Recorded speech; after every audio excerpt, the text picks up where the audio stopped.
اگر میں اپنے عہد پر قائم نہ رہوں تو نواب بہادر کو اختیار ہے کہ میرے لیے جو سزا چاہیں منتخب کریں۔ ٹیپو سلطان کے لہجے میں سپاہیوں جیسی استقامت تھی۔ حیدر علی شدت جذبات سے مغلوب ہو کر جھکا اور اس نے ٹیپو سلطان کی پیشانی پر اپنے ہونٹ رکھ دیے۔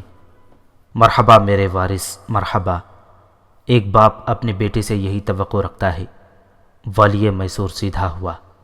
زندگی کے سمندر میں اترنے سے پہلے ضروری ہے کہ موجوں کے قانون کو اچھی طرح سمجھ لو اور تیراکی میں اتنی ریاضت کر لو کہ یہ بے رحم پانی آسانی کے ساتھ تمہارے جسم کو اپنی غذا نہ بنا سکے۔ میں تمہیں ایک سخت چٹان کی حیثیت سے زندہ دیکھنا چاہتا ہوں، شاخ گل کی طرح نہیں کہ ذرا سی ہوا چلی اور درخت سے جدا ہو گئی۔ ٹیپو سلطان بہت غور سے باپ کی نصیحتیں سن رہا تھا۔ جانے پدر، اس میں میرا کوئی ذاتی فائدہ نہیں۔ یہ کہتے کہتے حیدر علی کی آنکھوں میں آنسو آ گئے۔ آج تم خدا کے فضل و کرم سے 12 سال کے ہو گئے ہو۔ تمہیں کیا خبر کہ اس طویل عرصے میں تمہارے باپ نے مالی کے دو جہاں کے سامنے کتنی بار دامن پھیلایا ہے اور نصف شب کے سناٹے میں کتنے آنسو بہائے ہیں۔ سنو میرے بیٹے، غور سے سنو۔ آج تک میں نے تمہارے حوالے سے بس ایک ہی دعا مانگی ہے، اے قادر مطلق، میرے بچوں کو داغ یتیمی نہ دینا اور انہیں میری زندگی میں ہی جوانی کی منزل تک پہنچا دینا، اور انہیں ان عذابوں سے محفوظ رکھنا جن سے تیرا یہ گنہگار بندہ حیدر علی گزرا ہے۔ میرے محبوب فرزند، تجھے کیا خبر کہ تیرے غیرت مند اور شجاع دادا شیخ فتح محمد کو ایفائے عہد کے جرم میں قتل کر دیا گیا تھا، اور اس وقت تیرے باپ کی عمر 5 سال تھی۔ میں تجھے کس طرح بتاؤں کہ اس کے بعد کیسی آندھیاں چلیں اور کیسے طوفان آئے۔ تیرے باپ کے ساتھ جانوروں سے بھی بدتر سلوک کیا گیا۔ خدا تجھے وہ وقت نہ دکھائے کہ تو بھیڑیوں کے نرغے میں تنہا رہ جائے۔ اس لیے میرے بیٹے، خدا کے بعد اپنی شمشیر پر بھروسہ کر۔ جو ہاتھ اس کا بوجھ نہیں اٹھاتے وہ زمین پر بوجھ بن جاتے ہیں، اور زمین اپنے بوجھ کو زیادہ دن برداشت نہیں کرتی۔ حیدر علی نے اپنے دور یتیمی اور زندگی کے دوسرے حادثات کا ذکر اس قدر اثر انگیز لہجے میں کیا تھا کہ ٹیپو سلطان بھی رونے لگا۔ بابا محترم، میں آپ کو کبھی مایوس نہیں کروں گا۔ میں نے اپنے کان بند کر لیے ہیں، آپ کے سوا کسی کی آواز نہیں سنوں گا۔ حیدر علی نے لوہے کو پگھلتے دیکھا تو ایک اور ضرب لگائی۔ تم تو سید صاحب کے شیر ہو فرزند، اور شیر کو غزالوں کی محبت زیب نہیں دیتی۔ اپنے جاہ و جلال کی حفاظت کرو، ورنہ گیدڑوں کے یہ غول تمہیں تماشا بنا کر رکھ دیں گے۔ اس کے بعد حیدر علی نے فوجی چھاؤنی میں ٹیپو کی مستقل رہائش کا انتظام کر دیا۔ ولی عہد سلطنت کی تمام کتابیں اس طویل و عریض کمرے میں منتقل کر دی گئی تھیں، جہاں سونے کے لیے پتھر کا سخت فرش تھا اور دیکھنے کے لیے مختلف آلات حرب و ضرب تھیں، جنہیں جا بجا دیواروں پر آویزاں کر دیا گیا تھا۔ ٹیپو الصبح بیدار ہوتا، فجر کی نماز ادا کرتا اور سید صاحب کی درسگاہ چلا جاتا۔ دوپہر کے قریب فوجی چھاؤنی واپس آتا، کھانا کھا کر تھوڑی دیر آرام کرتا، پھر نماز ظہر کے بعد مغرب تک جنگی مشقوں میں مصروف رہتا۔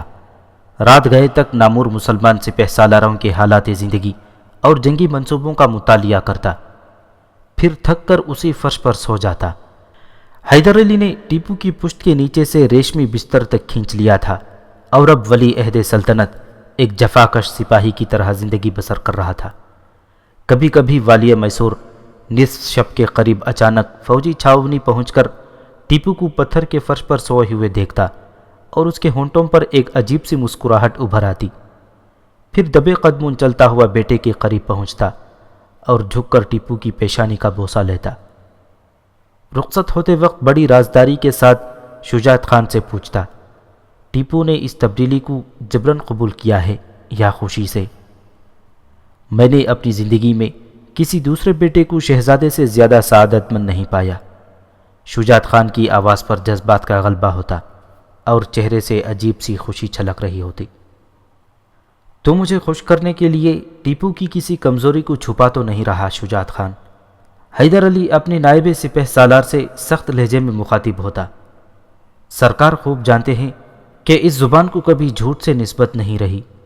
شجاعت خان بے جھجک ہو کر جواب دیتا، جو کہہ دیا سو کہہ دیا۔ مجھے خبر ہے، مگر پھر بھی تیری محبت کے انداز سے ڈرتا رہتا ہوں۔ ایک بیک حیدر علی کی آواز مدھم ہو جاتی۔ تو ٹیپو کو بچانے کے لیے اپنی جان بھی دے سکتا ہے۔ حیدر علی نے شجاعت خان کی جس محبت کا حوالہ دیا تھا وہ ایک مثالی محبت تھی۔ شجاعت خان نے بس زینت جہاں سے عشق کیا تھا، اور جب زینت جہاں بوڑھے امراؤ خان کی دلہن بن کر چلی گئی تو شجاعت خان نے اس آگ کو سینے کی گہرائیوں میں دفن کر دیا، مگر وہ آگ سلگتے ہی رہتی تھی۔ پھر ٹیپو پیدا ہوا تو محبت کا شعلہ دوبارہ بھڑکا، مگر اس بار عشق کا انداز مختلف تھا۔ شجاعت خان نے اپنی زندگی ٹیپو کے لیے وقف کر دی تھی۔ اگر ٹیپو اس سے نذرانہ جان طلب کرتا تو شجاعت خان ہنستے ہنستے اپنے خون کا آخری قطرہ تک نچوڑ دیتا۔ بے شمار مواقع آئے جب اس کی طرف خوبصورت عورتیں متوجہ ہوئی۔ بڑے بڑے گھرانے کے لوگوں نے اس سے اپنی لڑکیوں کا رشتہ کرنا چاہا، مگر شجاعت خان نے اس قسم کی باتوں کو کبھی لائق التفات نہیں سمجھا۔ خود حیدر علی نے کئی بار اس پر زور دیتے ہوئے کہا، شجاعت خان، مجھ سے تیری ویران زندگی اور سونا گھر نہیں دیکھا جاتا۔ شجاعت خان پوری توانائی کے ساتھ مسکرانے لگتا، سرکار، میری زندگی ویران کہاں ہے؟ وہ ہر وقت تو میرے ساتھ رہتی ہے، اور آپ اس گھر کو ویران کہتے ہیں جہاں دن رات یادوں کا جشن برپا رہتا ہے۔ حیدر علی جانتا تھا کہ شجاعت خان نے ہونٹوں پر تبسم سجا لیا ہے، مگر اس کے دل کے زخم رستے ہی رہتے ہیں۔ تو شادی کر لے شجاعت خان، میں تیرے گھر کو آباد دیکھنا چاہتا ہوں۔ نہیں سرکار، ایسا حکم نہ دیجیے جس پر مجھ سے عمل نہ ہو سکے۔ ایک شجاعت خان سنجیدہ ہو جاتا۔ میں نے سر آپ کے نام کر دیا ہے، مگر دل کسی کی ملکیت ہے اور مجھ سے یہ بددیانتی نہیں ہوگی۔ اس رات فوجی چھاؤنی میں بھی حیدر علی نے شجاعت خان کی اسی محبت کے حوالے سے ٹیپو کا ذکر چھیڑا تھا۔ ہاں سرکار، مجھے شہزادے سے عشق تو ہے اور میں ان پر جان بھی دے سکتا ہوں۔ شجاعت خان نے انتہائی پرجوش لہجے میں کہا، مگر میرا عشق تخریب کار نہیں ہے، میں شہزادے کو بگڑنے نہیں دوں گا۔ خاک میں بدہن، اگر وہ بگڑے تو شجاعت خان یہاں نہیں ہوگا۔ حیدر علی مطمئن ہو کر محل میں واپس چلا گیا، مگر فاطمہ بیگم والی میسور کے اس فیصلے سے مطمئن نہیں تھیں۔ حیدر علی نے ٹیپو پر یہ پابندی عائد کر دی تھی کہ ولی عہد سلطنت صرف جمعہ کے روز محل آتا اور رات اپنے اہل خانے کے ساتھ گزار کر دوسرے دن واپس چلا جاتا۔ آپ نے صرف اپنے ایک شک اور وہم کی بنیاد پر ٹیپو کو مجھ سے جدا کر دیا ہے۔ فاطمہ بیگم نے انتہائی رقت آمیز لہجے میں شوہر کے اس فیصلے کے خلاف احتجاج کرتے ہوئے کہا، آپ کچھ بھی سمجھیں، مگر یہ حقیقت ہے کہ اب ٹیپو کے لوریاں سننے کے دن نہیں رہے۔ حیدر علی کا لہجہ جذبات سے یکسر آری تھا۔ میں نے وقت سے پہلے اس کے دل و دماغ پر جنگی فضا مسلط کر دی ہے کہ جلد یا بدیر اسے دشمن کے مقابل صف آرا ہونا ہے۔ براہ کرم ٹیپو کے سر سے اپنی جذباتی محبت کا انچل ہٹا لیجئے اور اسے فولادی خود پہننے دیجئے، ورنہ وہ مڑ مڑ کر آپ کی طرف دیکھتا رہے گا اور دشمن اس کی اس کمزوری سے فائدہ اٹھاتے رہیں گے۔ آپ اسے صرف اپنی دعائیں دیجئے، اور دعاؤں کی قبولیت کے لیے محل کے کسی آراستہ کمرے کی ضرورت نہیں، وہ محاذ جنگ پر بھی سنی جا سکتی ہیں۔ فاطمہ بیگم شوہر کی دلیلوں کے سامنے لاجواب ہو کر رہ گئیں، مگر ان کے چہرے پر گہری افسردگی چھائی ہوئی تھی، اور یوں محسوس ہو رہا تھا جیسے انہوں نے دل سے شوہر کے فیصلے کو تسلیم نہیں کیا ہے۔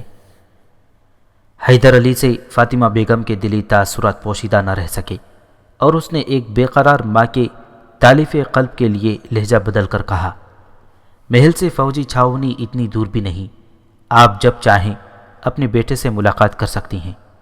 اب میں اتنی کمزور بھی نہیں کہ فوجی چھاؤنی تک کھینچی چلی جاؤں اور بیٹے کی محبت میں شوہر کے فیصلے کا احترام نہ کر سکوں۔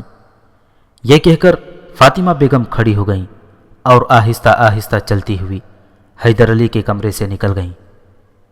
رخصت ہوتے وقت والی میسور نے بہت غور سے شریک حیات کے چہرے کو دیکھا۔ اب وہاں اذیت و کرب کے بجائے گہرا ٹہراؤ تھا، جیسے سمندر مد و جزر کے فطری عمل سے گزر کر خاموش ہو گیا ہو۔ فاطمہ بیگم نے تو بیٹے کی جدائی میں اپنے اندر کے طوفان کو چھپا لیا تھا، مگر سریتا دیوی ایک نئے طوفان کی لپیٹ میں آ گئی تھی۔ وہ نوخیز دوشیزہ اپنے جذبات پر قابو نہ رکھ سکی۔ سارا دن ٹیپو کا انتظار کرتی، اور جب رات کا ایک پہر بیت جاتا تو تھکے تھکے قدموں سے اپنے مکان کی طرف چلی جاتی۔ آخر جب کئی دن گزر گئے تو وہ ایک روز فاطمہ بیگم سے پوچھی بیٹھی، راج ماتا، کنور کہاں چلے گئے؟ فاطمہ بیگم نے بڑی مشکل سے اپنے آپ کو سنبھالا۔ بیٹی، مہاراج نے ٹیپو کو جنگی تربیت کے لیے فوجی چھاؤنی میں بھیج دیا ہے۔ فاطمہ بیگم سریتا سے بے پناہ محبت کرتی تھی۔ خود ان کے کوئی لڑکی نہیں تھی، اس لیے وہ سریتا کو بھی اپنی بیٹی کی طرح سمجھتی تھی۔ بہت سے فوجی ہیں مگر کوئی سپاہی اس طرح تو اپنے گھر سے دور نہیں رہتا۔ سریتا انتہائی ذہین اور حاضر جواب لڑکی تھی، اس لیے اس نے ایک معقول دلیل کا سہارا لیا تھا۔ دوسرے فوجیوں کے کیا معاملات ہیں مجھے نہیں معلوم، مگر ٹیپو ایک ایسا سپاہی ضرور ہے جو اپنے گھر کے بجائے فوجی چھاؤنی میں رہتا ہے۔ فاطمہ بیگم کے لہجے میں بڑی خلیش تھی۔ پھر جب ٹیپو پہلی بار جمعہ کے روز راج محل آیا تو سریتا کی خوشی ناقابل بیان تھی۔ وہ دوسرے لوگوں کی پرواہ کیے بغیر دیوانہ وار دوڑتی ٹیپو کے پاس پہنچی اور بڑے بے تکلفانہ انداز میں بولی، کنور، تم آ گئے، اب تو واپس نہیں جاؤ گے۔ یہ بھی کوئی زندگی ہے کہ ہر وقت گھوڑے اور تلواریں، توپیں، بندوقیں، تیر، نیزے اور کمانیں۔ سریتا بے تکان بولے جا رہی تھی۔ یہی تو زندگی ہے، اس کے سوا کچھ نہیں۔ ٹیپو اپنے باپ حیدر علی کے لہجے میں بولتا ہوا آگے بڑھ گیا۔ ولی عہد سلطنت کا انداز اجنبیوں جیسا تھا۔ سریتا کے دل پر چوٹ سی لگی اور وہ کسی مجسمے کی مانند کھڑی کی کھڑی رہ گئی۔ پھر رات کو موقع ملتے ہی سریتا دیوی ٹیپو کے کمرے میں داخل ہو گئی، جہاں ولی عہد سلطنت کسی کتاب کے مطالعے میں مصروف تھا۔ کنور، تم اتنے دن سے کہاں تھے؟ سریتا بے تکلفی کے ساتھ ٹیپو کے سامنے بیٹھ گئی۔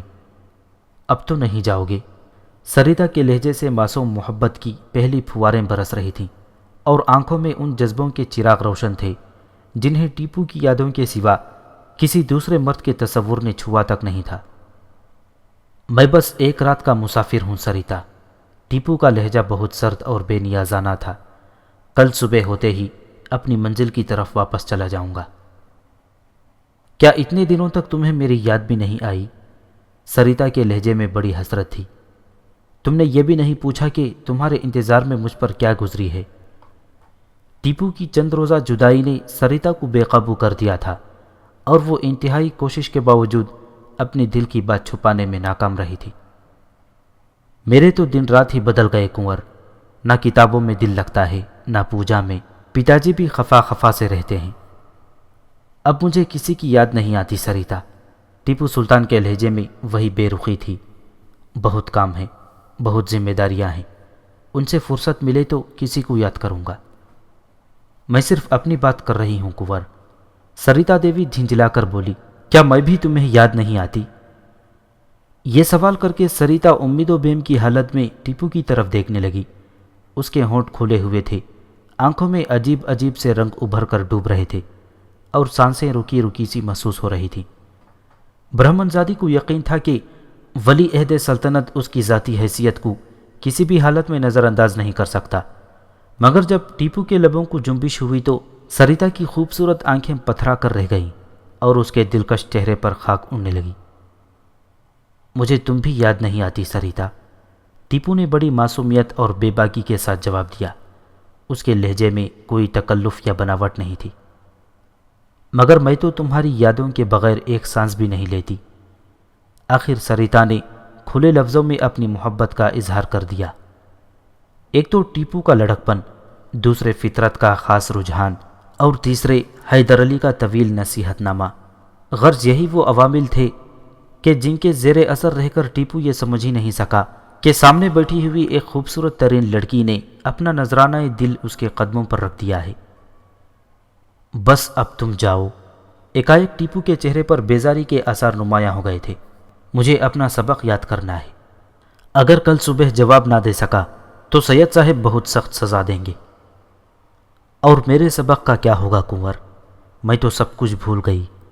ٹیپو کی بے حسی دیکھ کر سریتا رونے لگی تھی۔ اگرچہ ٹیپو والی میسور کے حکم پر سختی سے عمل کر رہا تھا، لیکن مزاجن وہ اتنا سخت نہیں تھا کہ ایک لڑکی کے آنسوؤں کا اثر ہی نہیں لیتا۔ سریتا کے دھواں دھواں چہرے اور سرخ آنکھوں نے اسے بے قرار کر دیا۔ آخر اس میں میرا کیا قصور ہے؟ میں نے تو تمہیں کوئی دکھ نہیں دیا، پھر تم کیوں روتی ہو؟ ٹیپو کی وہی معصومیت برقرار تھی۔ تم مجھ سے اتنی دور کیوں چلے گئے کنور؟ شدت جذبات کے سبب سریتا کی آواز گھٹی گھٹی تھی اور لفظ بمشکل اس کے ہونٹوں کی قید سے آزاد ہو رہے تھے۔ تمہیں دیکھے بغیر میں ایک دن بھی نہیں رہ سکتی۔ عورت اور مرد ساتھ ساتھ نہیں رہ سکتے۔ سریتا سے پیچھا چھڑانے کے لیے ٹیپو نے ایک ایسی بات کہہ دی تھی جس کا حقیقی مفہوم وہ خود بھی نہیں جانتا تھا۔ کیوں نہیں رہ سکتے؟ سریتا بحث پر اتر آئی۔ راج محل میں کتنی ہی عورتیں مردوں کے ساتھ رہتی ہیں۔ میں کچھ نہیں جانتا۔ ٹیپو ایک بار پھر سریتا کی موجودگی سے بیزار نظر آنے لگا تھا۔ بابا محترم کا یہی حکم ہے۔ حیدر علی کے رعب و جلال کا یہ عالم تھا کہ اس کا نام سن کر بھی لوگوں کی سانسوں کا توازن بگڑ جاتا، مگر سریتا کے جذبوں کی سرکشی نے والی میسور کے حکم کا بھی کوئی تاثر قبول نہیں کیا تھا۔ اگر تم یہاں نہیں آتے کنور تو میں تمہیں دیکھنے کے لیے روزانہ تمہارے پاس آ سکتی ہوں۔ سریتا کی دیوانگی دیکھ کر ٹیپو گھبرا گیا۔ اگر تو نے فوجی چھاؤنی میں قدم رکھا تو میں زندگی بھر نہ تیری صورت دیکھوں گا اور نہ تجھ سے بات کروں گا۔ ایک ٹیپو کے اندر ریاست میسور کا شہزادہ بیدار ہو گیا۔ تو ہندو ہے اور میں مسلمان، پھر تیرا میرا ساتھ ہی کیا؟ ٹیپو جوش جذبات میں وہ بات بھی کہہ گیا جو اسے زبان پر نہیں لانی چاہیے تھی۔ ہاں میں ہندو ہوں، مگر تمہاری خاطر اپنا دھرم بھی چھوڑ سکتی ہوں۔ عشق کی آگ نے سریتا کو سر سے پاؤں تک جلا ڈالا تھا اور اب اسے ٹیپو کے سوا کچھ نظر نہیں آتا تھا۔ خدا کے لیے میرا پیچھا چھوڑ دے، میں تجھ سے کوئی تعلق نہیں رکھنا چاہتا۔ آخر ٹیپو کی قوت برداشت جواب دے گئی۔ سریتا ٹیپو کی مسحری کے قریب فرش پر بیٹھی تھی، دیوانہ وار اپنی جگہ سے اٹھی اور ولی عہد میسور کے پیروں پر سر رکھ کر رونے لگی۔ کنور، میں تمہاری ہر بات مانوں گی، مگر مجھ سے یہ رشتہ نہ توڑنا۔ اگر کبھی سامنے آ جاؤں تو مجھے پہچان لینا۔ ٹیپو کا غصہ سرد ہو گیا اور اسے اس پاگل لڑکی پر ترس آنے لگا۔ تو جب تک ہوش میں رہے گی میں تجھ سے ترک تعلق نہیں کروں گا۔ سریتا کانپتے جسم کے ساتھ کھڑی ہو گئی۔ کنور، میں ہوش میں رہنے کی پوری کوشش کروں گی، لیکن اگر کبھی پاگل پن کی لہر آ جائے تو یہ سوچ کر معاف کر دینا کہ ایک غریب اور کمزور لڑکی تھی، بہک گئی ہوگی۔ اتنا کہہ کر سریتا مڑی اور اس طرح واپس جانے لگی جیسے اس کے پاؤں آبلوں سے بھر گئے ہوں۔ اگر سریتا کو ذرا بھی ہوش ہوتا تو ٹیپو کی خوابگاہ سے نکلتے ہی دیکھ لیتی کہ دروازے کے قریب ایک دراز قامت سایہ کھڑا ہے جس کی آنکھوں سے آنسو بہہ رہے ہیں، اور یہ سایہ شجاعت خان کے سوا کسی دوسرے شخص کا نہیں تھا جو حیدر علی کے حکم سے انتہائی رازداری کے ساتھ سریتا کی نگرانی کر رہا تھا۔